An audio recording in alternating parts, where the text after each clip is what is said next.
Get ready to rock out with your talk out. It's the Loudini Rock and Roll Circus.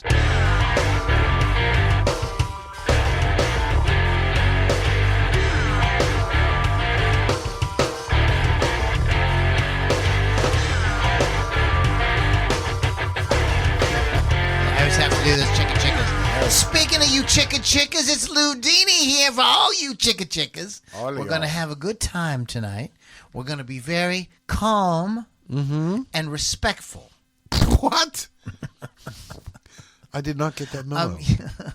We might have to make this a family podcast at some point. I'm not looking. I don't want to. I don't want to either. We might. I like to say shit. Oh, the 1 week, man, you were saying the C word over and over, and I was I really? Yeah. You were like, did you bleep it out? I don't want people to have a bad opinion. Fuck no. Wow. So, Sorry. Oh my God. Anyways, guys, guess what you're listening to? It is the Loudini Rock and Roll. I always forget to do that. It's the Loudini Rock and Roll Circus. Yes. So, drop your linen and start your grinning, right? Yeah, okay. Something like that. Your Honor, he clearly stated. So we're gonna have a good time. We are getting in. We have a whole bunch of for you. We are going to segment 2 is going to be devoted to the album Permanent Waves by Rush. Ooh. And it's going to be a good one. But we're going to be talking about a lot of fun stuff tonight. We're going to Jimi Hendrix is on the list. Huey Lewis is on the list. Nice. It's a bunch of fun stuff. Yeah. So we're going to get into that in a minute here. But you are listening to Loudini Rock and Roll Circus. We are here to elevate and educate. Speaking of educate, you get guitar lessons and become part of my guitar community by going to LouLombardiMusic@gmail.com. Put lessons if that's what you're interested in the subject. And the first lesson I always do with everybody is also a kind of freebie. So don't forget to hit me up there. Website and all that will be coming soon. Just give me a chance. It's coming. It's coming. I promise. Don't forget to go to rockrageradio.com. 24/7, guys. Great music programming. You're going to love it. A lot of great shows there, like the Loudini Rock and Roll Circus, of course. And, of course, Hot Licks with Lily 6. There is just a lot of cool personalities there. A lot of really funny people. I thought we were funny, and then I heard some of the other guys, and I'm like, damn, this is like some real comedians and all that. Anyway, so, and don't forget to go to musicfromthe412.com that has great music programming 24/7 as well. Lots of video as well, and centered around the Pittsburgh scene. Right. And there are tons of musicians here. Tons. There's a lot of bands. There's a lot of singer-songwriters. Pittsburgh has a real tradition going way back to jazz, to big jazz movement. Yeah, absolutely. The jazz, what's the thing where they sing kind of a cappella mostly? Doo-wop. No, I want to call it bebop. Wasn't bebop. Yeah. That's jazz. There's a doo-wop tradition here with people like the Four Coins and things like that. Of course, Bobby Vinton and Perry Como, people of that ilk from around this area as well. So it's a rich heritage. So always something going on with musicians in Pittsburgh. Yes. Speaking of that, shout out to Bill. I was watching his Build the Scene podcast. He gave us a shout out, so now I'm giving him a shout out. Build the Scene on Facebook. Check it out. Again, like Lou said, it's a lot of local bands, but damn, we're good. Damn, we got some good musicians here. So thanks for the shout out, Bill. Here's your shout out to you. Bill Damiano, by the way. So check all that stuff out. So we got up to some stuff. Yeah, we did. There's things happening, and there's things I want to tell you about, and there's videos you need to watch, and there are things we need to discuss. So let's get right into it right now. Let's not delay. Let's not do anything else. Let's get right to it. Let's not keep talking about other stuff. We should get okay. What? So you start. Oh, I'll start. You actually sent me, I think I'd seen this before you sent me the link to the YouTube channel, and that is Aldo Nova is playing a Chibson. A Chibson, Lou. Explain to some of the maybe new folks coming that are in there what a Chibson is. Sure. American-made Gibsons, Fenders, PRSs, they're quite pricey. So what some people in China have decided to do is make, and I'm making air quotes here, replicas of these guitars and selling them, cheap. Like I'll give you an example. Maybe for a nice Gibson, you're going to pay about $2,000, right? A Chibson that looks identical to it, but has much cheaper components, cheaper wood, things like that. Maybe that would go for about $300, $400. So there you go. Do you want to look like you're playing a Gibson but not pay the price? Then get a Chibson. Anyway, Aldo Nova. You remember him? Life is just a fantasy. Yeah. And was it Monkey in the Back? Monkey on Your Back. Yeah, That's what everybody forgets about. That's a great song. I know, yes. Aldo Nova is out doing, they do these rock and roll cruises where you get to cruise with rock stars. And just so happens there is a rock star on this particular cruise, and it's Aldo Nova. So people have been taking pictures of him playing, and he's playing the Les Paul, the Gibson Les Paul with a hockey stick headstock. That means it looks like the end of a hockey stick. It's kind of curved. They use that most famously on the Explorer. Explorer, exactly. So people, sending out pictures. Well, this guitar looks a little bit different than the one that he had made for him by Gibson, and it's got a whammy bar on it, and things like that. And people are like, I don't think this is real. So Lou sent me, was it Trogley? It's Trogley. Trogley, yeah. Did a video on YouTube, and I watched that, and I knew immediately, because Lou and I did a podcast on Chibson versus Epiphone. So I know, because I had a couple. I took them apart for the podcast to see what was inside. But anyway, as soon as I saw the picture, I thought immediately, it's a Chibson. The pickup rings, there's a couple ways to tell. The pickup rings are bigger. The knobs are not evenly spaced. Usually the writing on the truss rod is kind of crappy, and all these little things. And I'm like, yeah, that's a Chibson. So now, why is Aldo Nova playing a Chibson? I think Trogley explained it pretty well. They're out on the sea. It's salt water. It's in the air. You don't want that gumming up a one-of-a-kind Les Paul. Also, what if it gets stolen, right? Somebody steals his Chibson. Hey, write a check for $400, get another one. But that kind of made sense. I'm like, yeah, he doesn't want to take his really high-end guitars out to sea and have something go wrong with them. Why not just have somebody in China make you a copy of it? What do you think? Right, and he's not the only guitar player that takes replicas out. They're not Chibsons, but Billy Gibbons is sure. Guitars are all replicas that he tours with. Yep. He doesn't tour with any of his original. No. I think the only one that takes the originals out is Rick Nielsen from Cheap Trick. He was still playing his originals when I saw him on the Eliminator tour. Was it Eliminator or Afterburner? I can't remember which one I saw, but he was still playing. He had pearly gates. Oh, he had pearly gates at that point? He had pearly gates. Yeah. Nice. That was this was the early 1980s. Right. Yeah, cool, man. So Aldo Nova, and well, it makes total sense. Well, yes. You wouldn't go out there and no, take something is worth, and that particular guitar that he has, there's not a lot of them. It's not like it's maybe 5 or 6. Yeah. You know what I mean? So it's like it's gonna, it would be. So Aldo Nova, I understand, and I agree. I feel you, Aldo. I feel you, Aldo. I feel you, Aldo. Hey, how you doing? So Jimi Hendrix hates Led Zeppelin. What? Yeah, he says he just couldn't get into him. Hey, and man, he didn't like Led Zeppelin. He didn't like the Motown sound. Really? Huh. This is a video on Rock Rewind. You can watch it. He didn't like the Monkees. Well, who does? And one of the reasons that happened with the Monkees was Hendrix said that they did not talk about this in the video. This video, I kind of think it might be AI. Oh, okay. Maybe. Okay. It's kind of hard to say, but they actually put them on tour with the Monkees. Yes. And that went over real well. Well, it wasn't only that, but they weren't even they were just playing to a reel-to-reel tape. Yep. So Hendrix had no. I mean, he was just not having that at all. He thought that was absolutely ridiculous.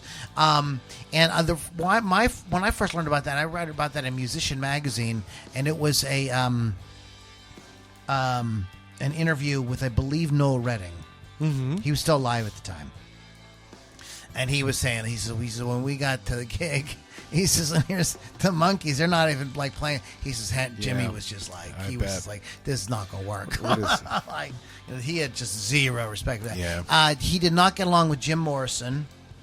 Didn't like Jim Morrison at all. I guess they were at some jam, and Jim got up on stage and made an obscene gesture. Oh my! And it took, and I guess Janis Joplin stepped in to sort of calm everybody down. And he was not a fan of Pink Floyd.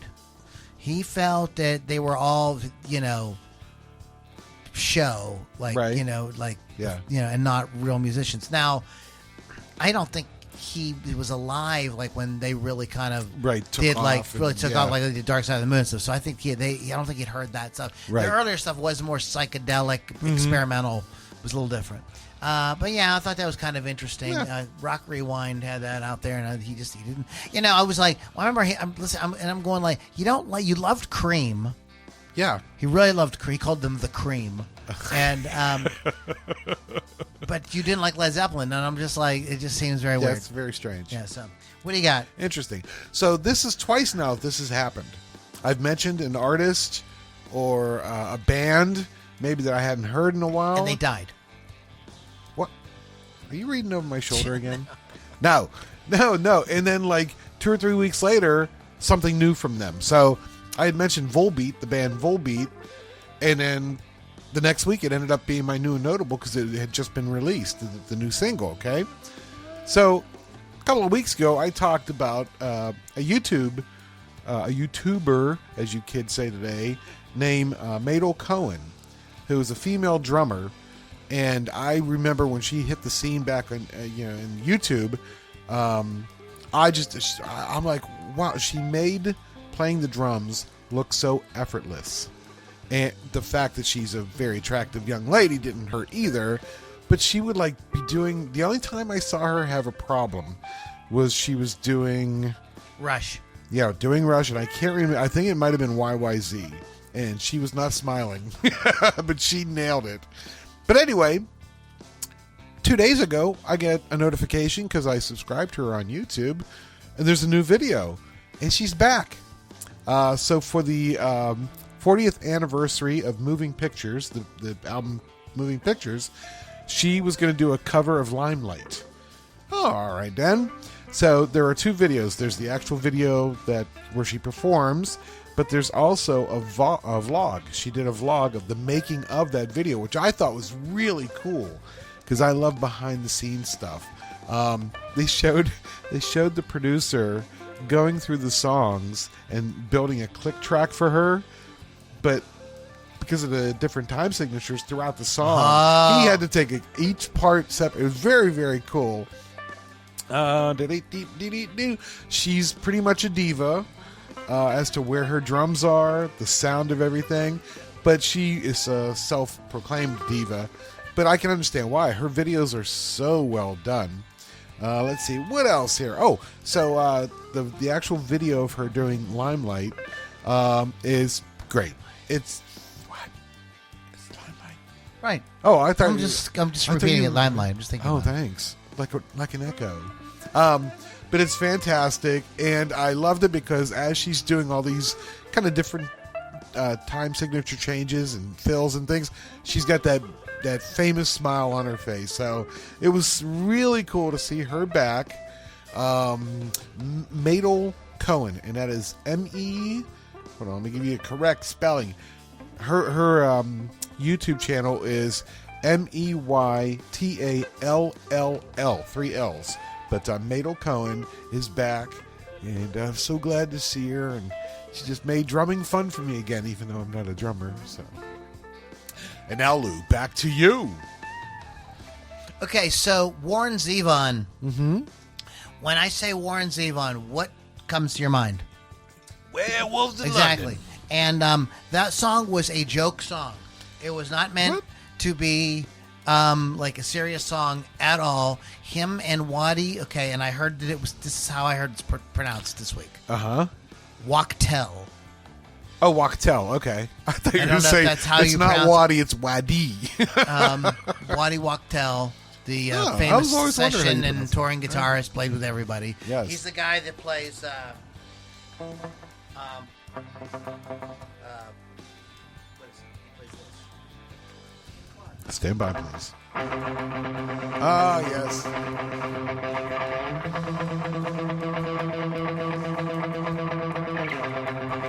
On Edge of 17. Yep. So, Watch out. but him and Warren they were just jamming and screwing around, and it was inspired by, I believe it was Don Everly. He was very good friends from the Everly Brothers, and said you should write. He said Warren. He said I was up late last night and I watched this old black and white Hammer film called Werewolves of London, and you should write a song about that. And really? It was just a kind of a joke. Yeah. And so they just did it dicking around, and it was the biggest hit of his career. Yeah. Now he has a lot of other like really great songs and songs that other people record. Mm-hmm. Was kind of like John Hyatt. Right. John. You know what I mean? He did those songs, but a lot of times other people did them and made them more famous. But Poor Pitiful Me, which was Linda Ronstadt had the big hit with, was a Warren Zevon song. I didn't know that. But he was a very interesting guy, and but there was literally they had a video of him. I can't remember which talk show he was going on, and they were like, "We want you to play Werewolves of London." He's like, "Come on, man! Like, can I just not play that? Yeah. I'm so sick of it." And he was kind of embarrassed that, like, because he was a very good song, very well respected. I mean, people flocked to play on his albums. I mean, the Fleetwood Mac backed him up on a couple different records. Jackson Browne produced and sang on records with it. Like, I mean, people of that ilk, like, were the Eagles were fans as well. So, for him to, just really kind of considered it, I think in his mind it was Weird Al, but I never thought a song as a novelty song. No. I just thought it was like a good rock song. Right. Like I just never really thought of it as a novelty song, but they just had written it as a joke, And it's, but anyway, so if you want to know more about Warren Zevon's career, his Dirty Life and Times, which is a great song by Warren Zevon, My Dirty Life and Times. Please check out Professor of Rock's video on it. He just released it this past week. It's really good. They show some interviews and things with Warren. Tell some great stories. It's a really good. It's if you like what the Loudini Rock and Roll Circus does and the music we talk about. Professor of Rock is just subscribe to that channel. You will really love it. Oh, cool. What do you got, Mr. Pittsburgh? Well, dear Mr. Lombardi, so I have a digital recorder. It's a Boss digital recorder. It's probably 15 years old, at least. And a couple years back when I moved, I packed it up and never bothered to unpack it. Well, I saw it sitting there, so I unpacked it, cleaned it up, hooked it up to, I have a stereo anymore that I can hook it up to, or a powered monitor. So I just hooked up my bass amp and started going through some of my songs. And, Lou, as you get older, sometimes you look back on your past and you're able to admit the truth. I do not have a good singing voice. I'm just telling you that now. Some of the songs had my voice. It's terrible. But it was really cool because, like, a lot of stuff I don't even remember putting together. There was one touching moment as I'm scrolling through the songs. Lou and I went to high school with a guy by the name of Larry. And Larry, unfortunately, has since passed on. But as I was going through the songs, I actually recorded some of his songs. And so I still have a little piece of Larry in my digital recorder. So that's very cool. A little piece of Larry. Little piece of Larry. I did a couple series of TikToks. So if you look for Pittsburgh Kevin on TikTok, you can actually see me going through this stuff. But Lou, I'm not above making fun of myself. And I'm going to play for you a song that I stumbled upon while going through my library of projects. Oh, wait a minute. Yes? Well, no, go ahead. Yeah. Go ahead. We'll just because this is very important. You people get to, and I apologize for the quality, but I have no way of transferring from this, so I just recorded it on my phone. Let's give "Keep On Walking" a listen.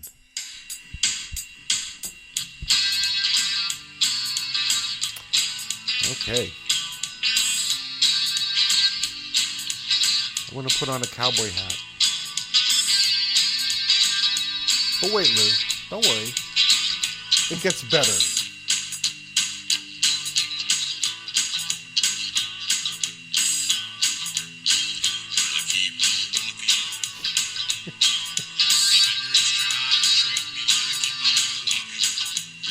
I'm not hearing anything that terrible, actually. What? I think the what you're doing vocally fits what you're doing musically perfectly. It's like a weird song. And this is a weird. It's got a perfectly weird sounding voice for it. So as I'm playing this, I mean, it's not fucking Journey. You know what I mean? Or Foreigner or Aldo Nova. but it just caught me off guard because all the other songs I have on there, I'm trying to sing, the music that we grew up with, like from the 80s and stuff. And then all of a sudden this thing comes on, and you know what popped into my head? I in my room at 1 o'clock in the morning going through all this stuff, and I have tears in my eyes. They call me Drinkenstein. Remember that from Rhinestone? Sylvester Stallone. Oh, my God. Drinkenstein. I'm like, oh, Wow, my God. wow. That is my Drinkenstein. Keep on walking. So that's what I've been doing with my time. My favorite part of Rhinestone has a lot of funny moments in it. Yeah. But the scene where the guy gets up, like they're all looking for like the next big thing at this club, and this guy gets up singing this song, and he's like, actually kind of authentic. It's like pretty good, but then the song completely goes off the rails. He's like, then my farm burnt down, and aliens attacked my wife, and it's like. Yo, man, the truth hurts. It starts out like I'm just saying. It starts out like a serious, like kind right. of, Yeah. And then They call me Drinkenstein. Drinkenstein. Oh my gosh! Keep on walking. So I am Zosia from Reign of. Oh my God! What? How in the fuck of a balls cock? What are you doing over there? Mr. Pittsburgh? How do I do to myself? Oh my gosh! From Reign of Z. Shared a video this week. Mm-hmm. Reign of Z is a really good metal band. They are Pittsburgh based. Oh, all right. You should check them out. They're a really good metal band. From a guy named Dean Michaels. I don't know who Dean Michaels is, but it was just a kind of vlog or talking head kind of video. And I don't think that a lot of folks are really aware that when they see, a band like an indie-ish band, on a tour with somebody kind of famous, they go like, well, good for you. Check it out. You guys are doing great. Right, sure. Well, what you don't know is your friend's band that did that or that indie band that did that, they paid to be on that tour. Oh. Yeah, they're buy-ons. Whoa, for the exposure? Well, here's what it Quote, is. unquote?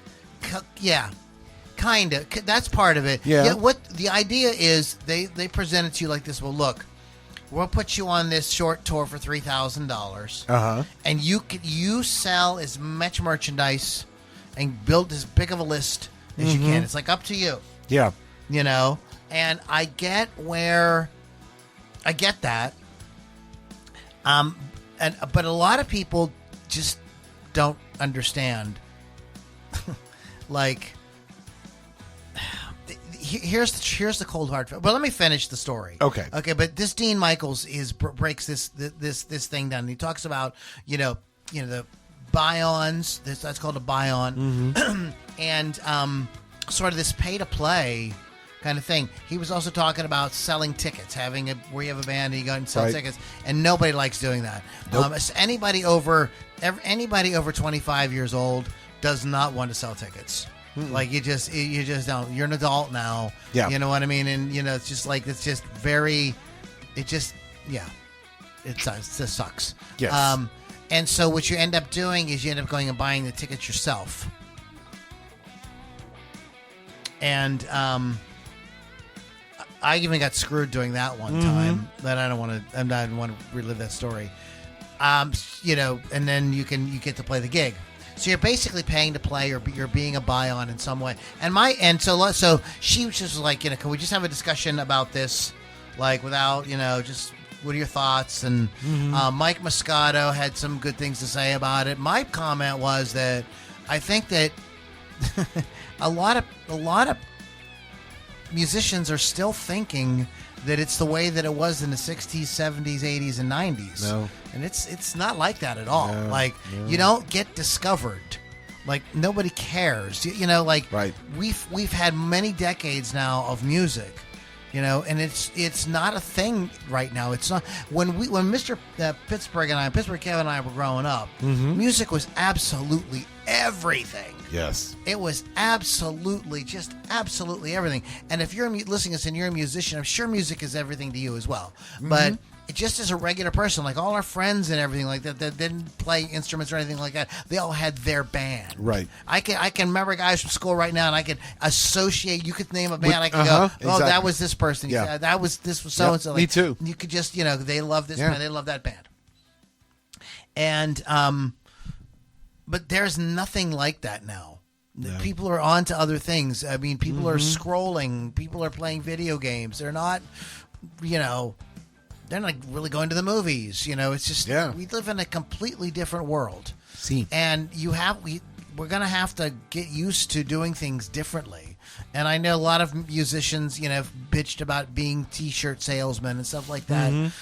But that's just exactly what the fuck it is. It takes now, yeah. You know what I mean? Like, I mean, I'm sorry, you know, you know, this is, you know, you got to pay some kind of price to do anything, you know, and it's just you're just not sought after. There's way too much. There's like for what the desire for it is, there just is just too much. Exactly. And there's a lot, and with the democratization of the music business is great. Everybody has a studio in their house, but you end up with a lot of people that like probably shouldn't be making records, and they kind of cloud up the marketplace, and they turn a lot of people off, and so they don't want to hear indie music. Right. So if you're doing indie music, make sure it's really good. Like that's not an excuse to just kind of think. You know, to take it seriously, to make it sound as good as you, and make it as authentic as you can. But in terms of gigging, my comment was, is gigging even viable anymore? Is it even, you know what I mean? Unless you're a cover band. Financially, yeah. Yeah, unless you're a cover band, you know, I just don't know. I don't know. I think we have to find different ways of doing things. But I thought it was really interesting. I put a link to the video by Dean Michaels in the show notes, and you can look it out. There's people who are leaving comments. You know, interested to know what you think. What do you got, Mr. Pittsburgh? I think it might be time for So Bad It's Good. No. So Bad It's Good. No, Mr. Pittsburgh, you do not want to do this. I want to do it right now. Okay. Let me tell you about that. I'm not going to tell you the name of the band yet. But this is an American rock band formed in Fremont, New Hampshire in 1965. They comprised the sisters Dorothy Dot Wiggin, Betty Wiggin, and Helen Wiggin. And later, what about Sally Wiggins? She's much later. Okay. Yeah. And later, Rachel Wiggin, very close, on bass guitar. This is a nice little band called the Shaggs.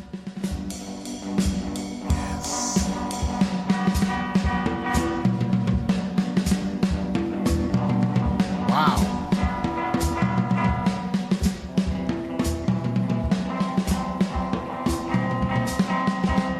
My pal's name is Football. He always likes to roam. My pal's name is Football. I never find him home. I go to his house, knock at his door. People come out and say, Foot, don't live here no more. Yeah. My pal Foot always likes to roam. Everybody sing along. Yeah. Now he has no home. Where will Foot go? I love the drums. I love the drums. Wow, the Shaggs. The Shaggs. I think Frank Zappa said this is like his favorite band or something. Yes, that is like actually true. So Bad is Good. That's fucked up. That's fucked up. A little bit. Just a little bit. That's pretty fucked up. I drink to that. Goodness gracious. All right. Okay. Keep Back on. to you. So let's talk about. Okay. I'm trying to watch the time. Excuse me. Let's talk about. Do you remember Huey Lewis in the News? Oh, yes, I do. We've yet to do. We need to do a podcast on Huey Lewis in the News. We actually do. We should do it. Yes. But the guitarist from Huey, one of the members of the News, Yes. is Chris Hayes. Sure. And he is has like a 2-hour sit down with Vertex Oh, Effects. yes. And did you watch any of this? It's little bits and pieces of it. Yes. And he talks about the 2 videos I watched were the ones on If This Is It and Hip to Be Square. Yes. Hip to Be Square was actually written by their drummer. So the News was a real band. This wasn't just musicians that were backing up Huey Lewis. That was the same. It was the same guys. Yeah, they were the same guys, but they worked as a band. So everybody wrote songs. Okay, yeah. Parts. Everybody chimed in on arrangements. Right. They weren't afraid to say to each other, "You should try this" or "You should try that." It was like a real band and not just like just some backup guys. Okay. But yes, they're what he says, what he believes happened on Hip to Be Square was that was that Huey had came up with a line and told him, "Why don't you write something around this?" Okay. And that's what he did. Another interesting factoid about Hip to Be Square: it is in the movie American Psycho. And Chris Hayes. This might be the craziest story of this whole thing. Chris Hayes said that he was aware of the movie because they had to, give permission to do it. Huey was a little nervous about doing it. Yeah. Did you ever see the thing they did with Weird Al and Huey Lewis where they parodied that? Yes. But so he was a little nervous about it and everything. But Chris Hayes, the guitarist, said that years later he was he's in rehab. This is one of the reasons why he's not playing right now. He's out. Chris? He has alcohol. He has he has addiction issues, and so he says it was a counselor or a therapist of his was like, Chris, excuse me, have you ever read the book American Psycho? And he's like, no. He says there's an entire chapter devoted to you by name. Right. Did you know about this? I didn't know about this. I just knew the mention of the he's movie. just like the video is great because Chris is now like this mild mannered guy. He doesn't look like does not look like a rock star at all. No. You know what I mean? He just looks like a guy from your church or something like that. Right. Just very mild mannered, calm guy. And he's like, I was completely shocked. Wow. In this very weird dark book that there's a chapter about me. Yeah. Not Huey. Right. No. Chris Hayes. Yeah, it's crazy. So, he tells some great stories. Also, he taught the song "If This Is It," which was another hit. Both these were on sports, I believe. No, I don't know. I think they were on sports.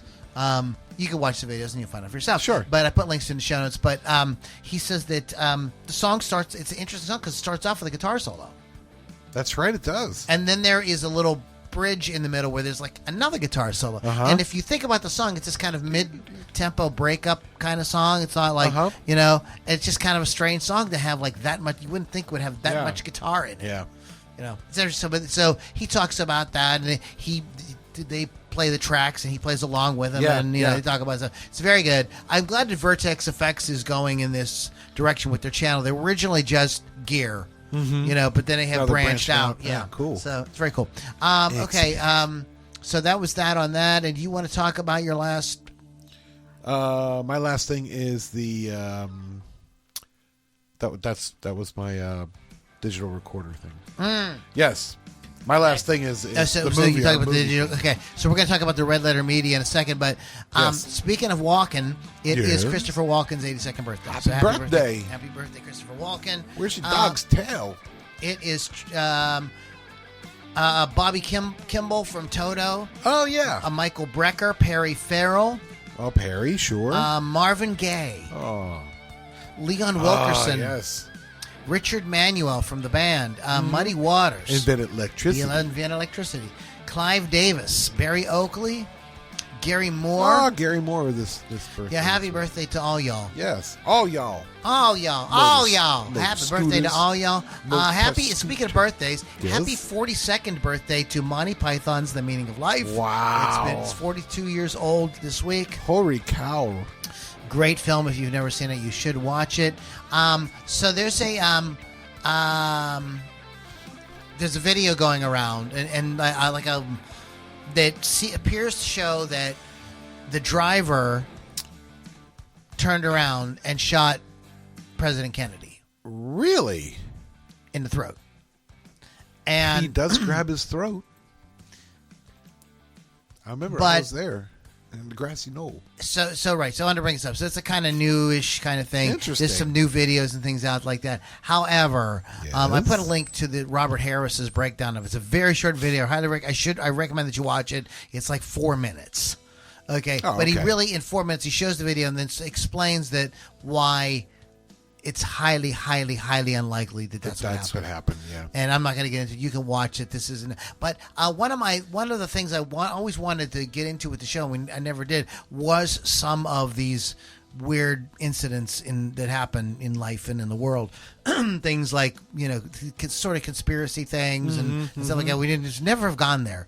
But Yeah, we've touched on things like the moon landing and things like that. Yeah. So, yeah, but we yeah. So, never but really anyway, so dove I into just it. thought this was a kind of curiosity. Yes. So I think that we should do. We are going to be doing in the second half of the podcast. We're going to be doing segment 2. We're going to be talking about the album Spirit of Radio. No. I'm sorry, Permanent Waves. You're testing me, aren't you? I'm sorry. Trixie. You're a Trixie man. Permanent Waves. Permanent right, Waves. right. Contains the song Spirit of Radio. There you go. So I like to do a riff of the week. So I decided since we're going to do that, our riff of the week is going to be not the main riff from the Spirit of the Radio, but Right. the breakdown riff. Oh, yeah.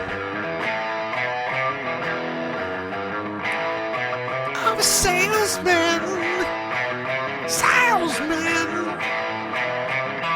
And what I love about that riff is it's just like the song, Rush is this progressive band. Uh-huh. There's all these different parts and time signatures and stuff like that. Yes. And that is one of their most straight up rock and roll sounding riffs. That could be like an Aerosmith thing or something. Right.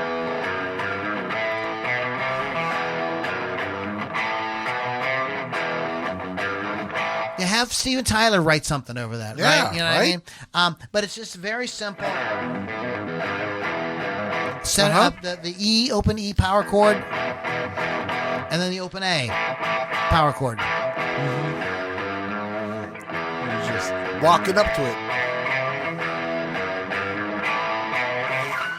You the riff starts after the open on both strings. It does the exact same thing. You just play the open, the second, third, fourth, then the second on the A string, then the open A.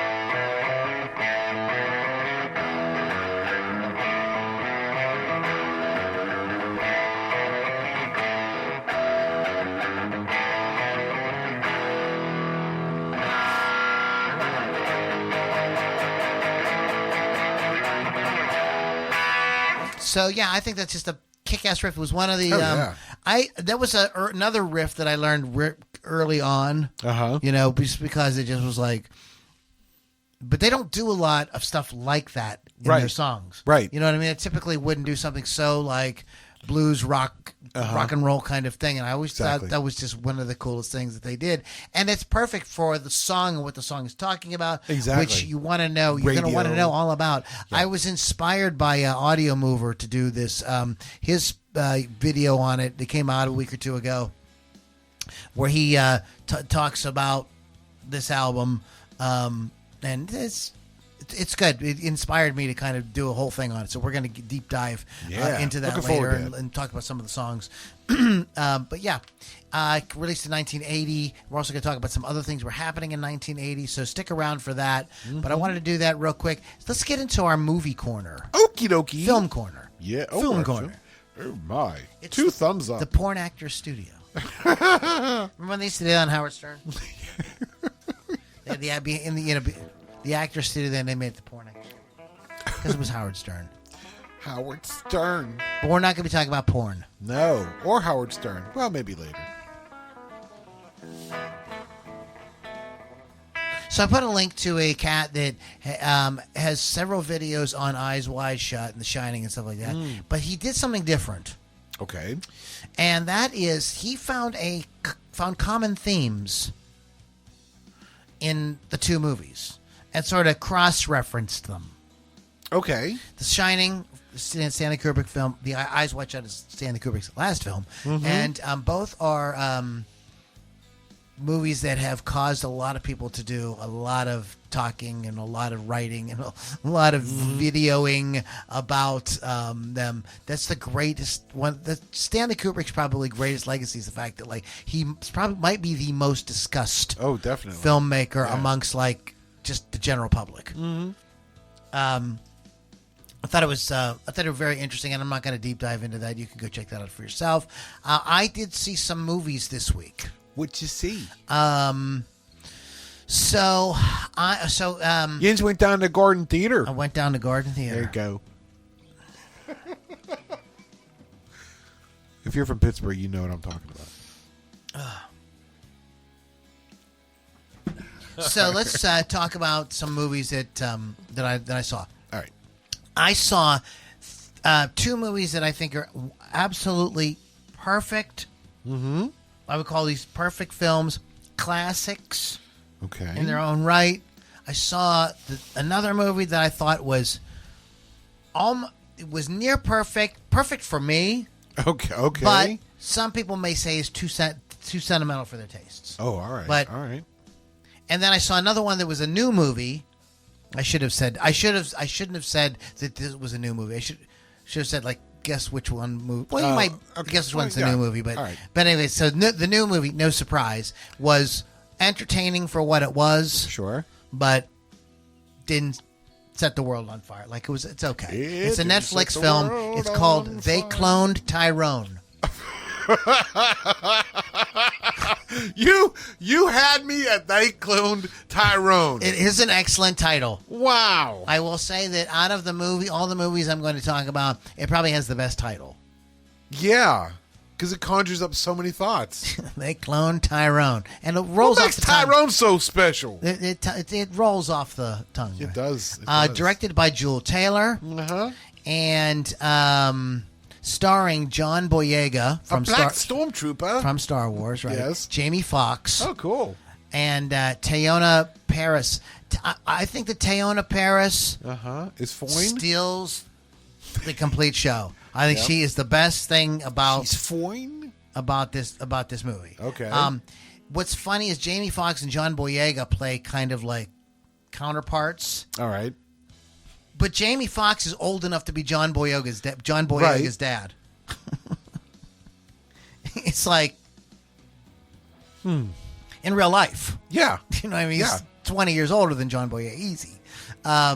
So it was just kind of funny. Kiefer Sutherland. Oh, all right. He plays Nixon. Okay, wait. Okay, so listen. Okay, let's just talk about this real quick. So let me explain to you what this movie is. Please do. This movie is a blaxploitation film, except it was made in 2023. Oh, okay. It's a blaxploitation film. Yeah. I mean, you can tell by the font they're using, Yeah, right I'm on the watching thing, the and it looks trailer in the very background, very 70s Jackie Brown, you know, Yeah. kind of thing. If you liked Undercover Brother, you know, that kind of thing. Although, that's kind of unfair because this movie does have a more serious tone. It's not a spoof. Okay. It's not a spoof. Yeah. But it is very reminiscent of the old blaxploitation films. Right. It is set in current times, though. It's not set. I was wondering. It's not watching set in. okay. There's cell phones and stuff. It's set in modern times. Okay. And it has a kind of tired, anti-racist kind of message. It's a little yawn, like, Yeah. okay, all right, we know we're all if you're white, you're racist by default, and I'll feel properly chased. But it's got some great, even though it's not a great film, there has some very snappy dialogue, and it is lots of, as Mr. Spock would say, colorful metaphors. Okay. Yeah, I there's like swearing those. and stuff in this. I went, what? Oh, that's crazy! Yeah. Like, just really hilarious figures of speech and stuff like that they do. And it is very funny, but it isn't an out and out comedy. It is also it has science fiction element. Okay. So Sure. it's you might like it. I hesitate. I give it a soft recommend. Like, Okay. it's entertaining for what it is. But if you don't like that kind of thing, you don't like the blaxploitation you. kind of thing. It's not your thing. You won't like it. I mean, it's not as unserious as Undercover Brother, or what's the other one? What's the guy? Everything's the butt. What is that? You know what I'm talking about. Oh, come on. The Ladies' Man. Oh, It's yeah. not I couldn't as- think of it's- his name. It's not as out and out comedy as that. Yeah. But it is book. very, very funny. It's like maybe kind of like an action comedy. Uh-huh. Well, But it's funny because give it a you said try. it's- It's on Netflix. it's set in modern times, but they very much look like they've all come from the 70s, except for maybe the purple lips or the pink hair. It's just they Well, here's what I think might be going on, and I think this might Yes? feed into the science fiction theme Uh-huh. of it. So I don't, it's relative, it's new-ish. You may not have seen it, and so just go check it out. look at that haircut on him. yeah. That is strictly 70s. Yeah. I mean, we're doing like a weird, Very cool. yeah. There he is. That's all right. Joel Taylor. Okay, so Cool. that was one of the movies I've seen, and so that was the least of them. Okay. But you did say you watched some Red Letter Media this week. Yeah, Red Letter Media has been coming up on my my YouTube feed, which is wonderful. I've been getting like newer ones, but older ones too. So this one's from about 4 years ago. They rewatched Willy Wonka and the Chocolate Factory. Ooh. Which today, it's still one of my favorites as a kid. I enjoyed that, right? But they pointed out something that I hadn't really noticed before, but once they pointed it out, I couldn't stop thinking about it. Grandpa Joe, he's a jag-off. He's a total jag-off. He's almost like the villain. Here's why. Number one, the guy lays in bed for 20 years, and then all of a sudden Charlie gets What's his he, ticket. like 50? So he's been laying in bed since he was 30. Yeah. Yeah. Now all of a sudden Charlie's got this day, he's up dancing around and stuff. Now listen to this, remember this. Then he sings about how he's got the golden ticket. What's he singing? He's got, I've got the golden ticket. No, Charlie's got the fucking ticket, Grandpa Joe. So, like, toward the end of the movie then, Lou, I don't know why I'm going into Pittsburgh Kevin here, but I'm just very upset about this. Toward the end, who tells Charlie to sell the everlasting gobstopper to Mr. Slugworth? That's right. His grandpa. That son of a bitch, an old bastard. Right? And then once everything works out and they're in the glass elevator and Willie says, Charlie, you can come live at this factory. What does grandpa say? I don't know. Me too? Me too? He's all worried about it. What the It is funny. I've heard the breakdowns about Grandpa Yeah, Joe. exactly. That I'm lot like, of different people talk man, about I that. never even noticed that. You're absolutely right. He's a total jag. So here's the thing about watching this review, and I didn't go back and rewatch the movie because I know it so well. I always thought, wouldn't it be cool to write a song, like a rock song, with nothing but Gene Wilder's dialogue from this movie? Because it's so weird and so obscure. But anyway, a couple of things I dug into, because in the Red Letter Media video, they talked about Denise Nicholson. She played Violet, and she passed. She's like the only one. She's the only one of the kids that have passed away. But so I, of course, had to go look her up on IMDb. Did you know she? That this is Violet, the little girl, and she grew up a little bit there, and she auditioned for the Princess Leia part. Oh in Star yeah. Wars. Okay, I thought that was very cool. Maybe heard that. Yeah. Yeah, she was also in consideration for the Reagan role in The Exorcist. But I've heard that too. yes, but once her mother read the script, she's like, "No, that's not gonna do it." Yeah. Well, during this whole Red Letter Media video talking about the original, they brought up the Tim Burton Johnny Depp remake, and it dawned on me, I've never seen it. I own it, but I've never seen it. So, did you watch it? For you guys here in the podcast, yeah, I watched it. I wish I was drunk or something. Look, here's the thing. I didn't hate it. And I think had I not seen the Gene Wilder version first, I probably would have really liked the Johnny Depp because he's quirky and everything. I think in my mind I just kept making parallels between the two. It's interesting. It's interesting. Yeah. Yeah, and in Red Letter Media, they had brought up some things about just how almost over the top Tim Burton it was because of all the weird shaped houses and things like that. But I don't know. Would I watch it again? No, I've seen it. Will I watch Willy Wonka and the Chocolate Factory? Hell yeah, I'll watch that. That Willy Wonka Chocolate Factory is one of my, I think it's a classic. Mm-hmm. I've seen it many, many times. I remember when it would be on TV as a kid, and Mom, can we step and watch Willy Wonka? We can step and watch Willy Wonka, it was when that came on, or what was the other one? The Wizard of Oz. Right, those were we just really enjoyed them. Yeah, I spit on your grave, Dad. Can I stay up and watch that, Dad, please? Yeah, maybe it wasn't that one.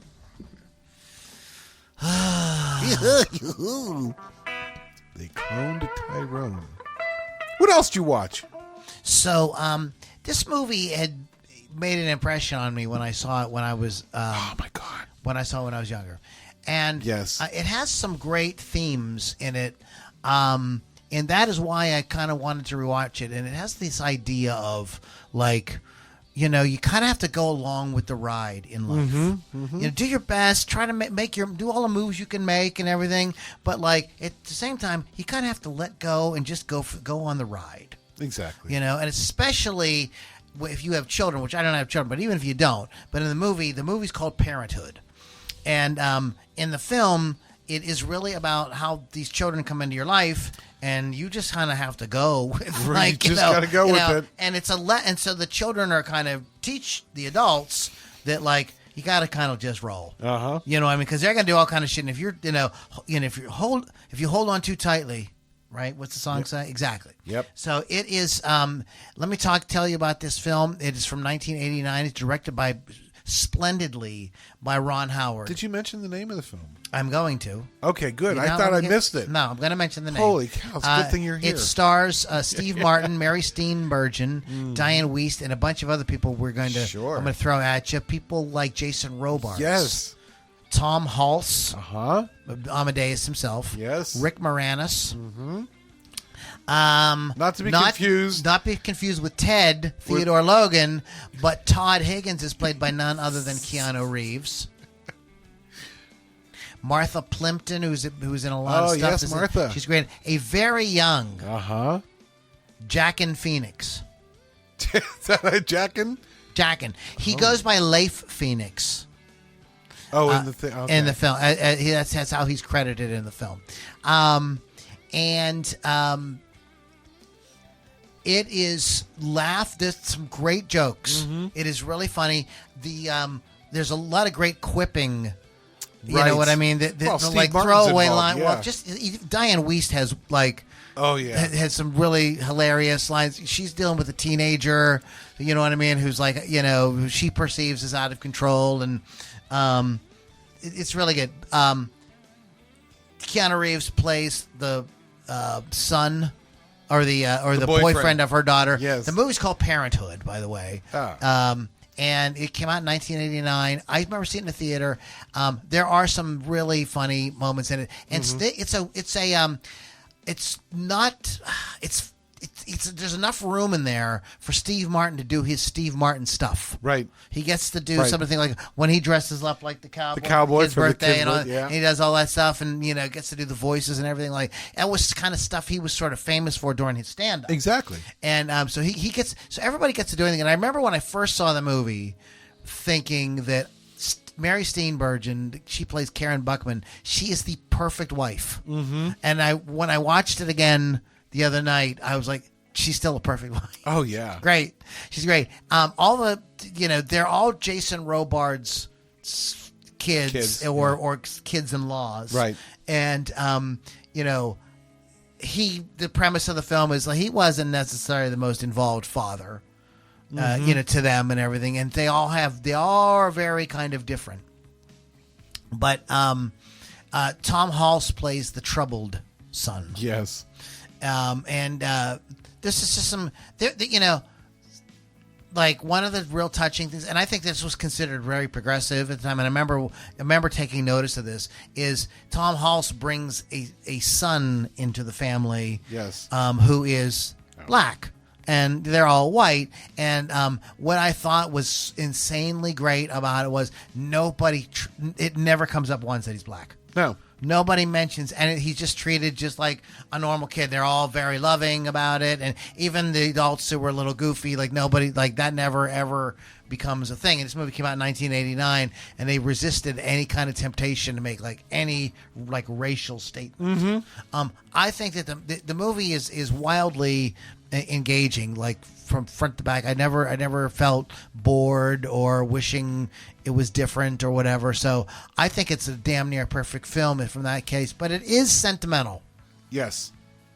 It is kind of like, if you don't like that kind of thing, then it's not going to be for you. It's like if you don't like black exploitation, you're not going to like Lone Tyrone. That's not going to be for you. I also, these next two movies I'm going to talk about, and we're going to wrap up, are two films that are absolute 100%, 1,000% classics. And the first one I want to mention is a movie. This predates This Is Spinal Tap by, I believe, about a year. But this is the very first mockumentary I think that was ever made. Okay. It's a Woody Allen film. It's called Zelig. If you have never seen it, and you call yourself a film buff, you have to. Shame on you. You have to see this movie. Shame on me. I don't think I've seen it. It is really good. Directed by Woody Allen, starring Woody Allen and Mia Farrow. It is a mockumentary about this man. This takes place in the late 1920s and the 1930s. Okay. Who is, he can become anybody. Oh. He has so in other words, so one of the, the movie's all told through newsreels from that time and footage from that time, and with so-called doctors and experts and stuff who are supposed to be in the modern day, like chiming in and giving their sort of thing, and then some footage of people who were alive then who were involved and are alive now, and they're giving their side of the story. So it's that type of, and also all kind of reminds me of like one of those Ken Burns kind of things, like a yeah. And, I mean, it's played totally serious. It is not played like at no time does anybody break any kind of character. Yeah. There's no it's done but it is wild. It's wildly hilarious. But this character Zelig, played by Woody Allen, Leonard Zelig. So he's asked, when do you remember this happening the first time? And he said that he'd wandered into a bar on St. Patrick's Day, and he wasn't wearing green. And he says they made remarks. He said, so I turned Irish. And he says, well, what did you mean? You told them you were Irish? He goes, no, my hair turned red. My nose got turned up. I started talking about the Great Potato Famine and the little people. And so that's what happened to this guy. So they get him around black people, he turns black. Interesting. They get him around Chinese people, he turns Chinese. Yeah. He has this wildly adventurous, crazy life. And the main crux of the story is Mia Farrow plays this doctor, Eudora Fletcher, who is trying to cure him. Okay. And they end up falling in love. There's a very sweet love story mixed in with the whole thing. It's an hour and 19 minutes. It's not even full hour and a half. It's really, really good. It's brilliant.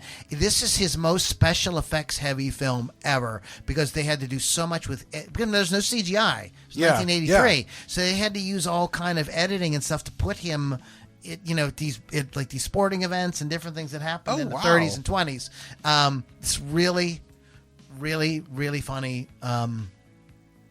And you will, if you hate Woody Allen, I guess maybe you wouldn't like it, but it's very good. And finally, okay. And finally, I rewatched for like probably the third or fourth time, North by Northwest, the Alfred Hitchcock. Yeah.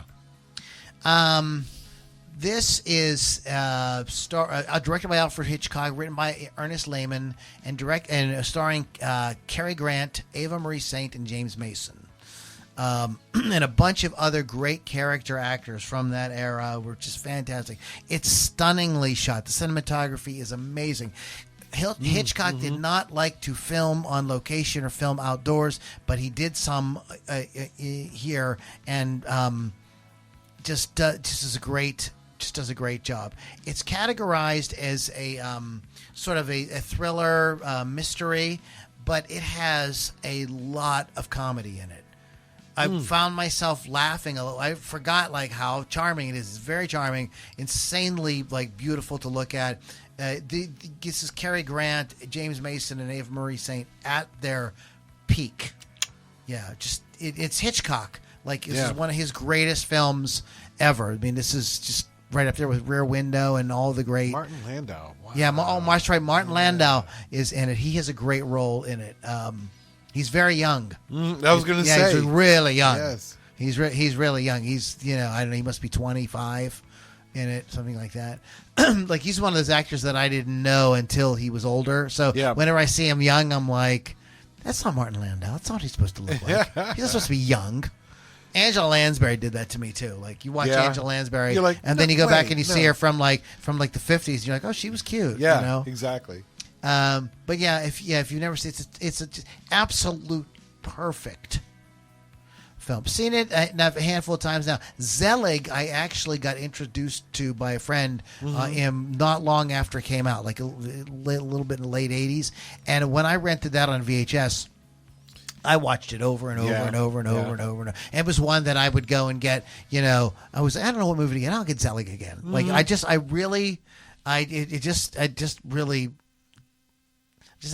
it's really fun. So we threw some birthdays out at you. Who left us? You going to talk about who left us this week? We can. Do you want to? I was going to try to avoid that because it's depressing. You know what? You're right. If it's somebody really stands. Who got laid this week in rock? Blood, Sweat, and Tears releases their self-titled album this week in 1969. Okay. Jeff Beck releases his most successful U.S. album, Blow by Blow, in 1975 this week. I love that album. It's got a great cover. He's playing that Les Paul. Prince releases his 9th studio album in 1987. Chuck Berry releases Johnny Be Good in 1958. Springsteen releases Human Touch and Lucky Town on the same day. In 1992, David Bowie releases Do Anything You Say in 66. Janis Joplin's Pearl hits number 1 in 1971.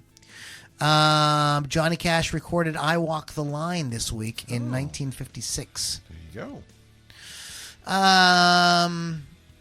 go. Billboard singles charts in 1964 include. See if you can make the connection. Okay. Number 5, Please Please Me. Okay. Number 4, I Want to Hold Your Hand. Sure. Number 3, She Loves You. Okay. Number 2, Twist and Shout. Number 1, Can't Buy Me Love. There's a correlation between all these songs. Earlier in the month, the Beatles had a similar showing on the Canadian charts. So the Beatles. God, man. First becomes 1975. Led Zeppelin becomes the first band in history to have 6 albums on the Billboard charts simultaneously. Wow. That's fucking crazy. This week in 1980, Brian Johnson becomes the new lead singer of AC/DC. Yes. A group of session musicians at Fame Studios, Alabama, opened the Muscle Shoals Sound Studios not far away on this day in 1969, dudes. Yeah. On this day and this week in 1985, David Lee Roth officially leaves Van Halen. I'm out of here. Oh my God! This is timely. On April Fool's Day, 1970, John and Yoko played an April Fool's joke, announcing to the press that they will both be undergoing sex change operations. They should have. That would have been cool. Okay, so just kind of scrolling through. I don't want to read all of this. We don't read it all. Okay, so that's pretty much the highlights of. So we're going to end the first half, segment 1, section, and then we're going to jump over to segment 2, where we're going to be discussing the album. Yes. Permanent Waves. Huevos. And you're going to like it. Okay, guys, thank you so much for hanging out. Don't forget, if you're looking for guitar lessons or tabs or anything like that, hit me up at loulombardimusic@gmail.com. Just put lessons in the in your subject line there, and we'll get together on that. Rockrageradio.com. You can either download the app or listen right there at the website. And don't forget to check out musicfromthe412.com. Yeah. All right, guys, have a wonderful week, and we'll catch everybody on the next Loudini Rock and Roll Circus. If you're listening on Rock Rage Radio, we are coming right back in about 30 seconds. See ya. See ya.